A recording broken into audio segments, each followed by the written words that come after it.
السلام عليكم ورحمة الله وبركاته. waxaan salaamayaa dhammaan asxaabta aanu isku xidhannahay ama barnaamijyadeeda la socda. sharaf iyo karaama iga mudan tihiin. maalin dhaweyd bay ahayd markii aan fariin idin soo diray ku saabsan TikTok-ga oo magacayga lagu samaystay anigoo TikTok aan lahayn.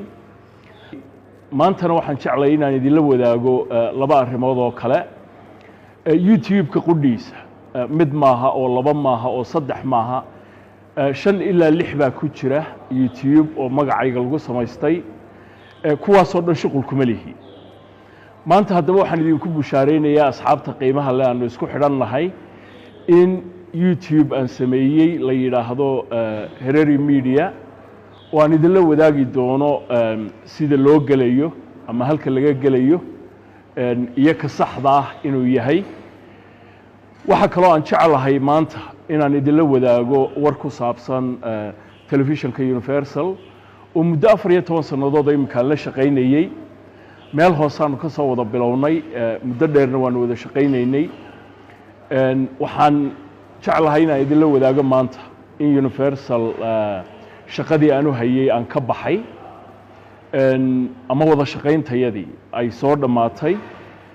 waxaan u mahadnaqayaa oo halkan mahadnaq aan la soo koobi karin aan uga jeedinayaa asxaabtii faraha badnayd ee shaqadu ay sukaaye keentay ee Universal u shaqeynaysay. sharaf iyo karaama iga mudan tihiin.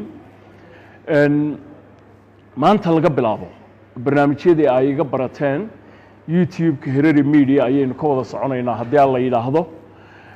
barnaamijyadii aan idiin samayn jiray noocay doonaan ha noqdaan gudaha iyo dibadda labadaba Hereri Media ayaa kala soconaysaan imika laga bilaabo haddii aan la yiraahdo. xidhiidhkeenu waa halka waxaan idin soo siinayaa sidaan hore u sheegay YouTube-ka saxda ah ee aan anigu leeyahay kow yahay. asxaabtii kale ee YouTube-ka muddo magacayga ku shaqaysanaysay waxaan u malaynayaa sidii TikTok ninkii odaga ahaa ee lahaa inay imika iska laalaaban doonaan intii hore ay ku filaataan leeyahay. waxa kale oo barnaamijyada iyo warbixinaha haddii aan la yiraahdo maanta laga bilaabo aan YouTube-ka idiin soo gelin doono kala socon doontaan oo kale page-ka aan ku leeyahay Facebook-ga iyo dabcan profile-kayga labadaba haddii aan la yiraahdo. marka waxaan jecelahay ama aan rajaynayaa in xidhiidhkeenu sidii hore si ka wanaagsan uu noqon doono.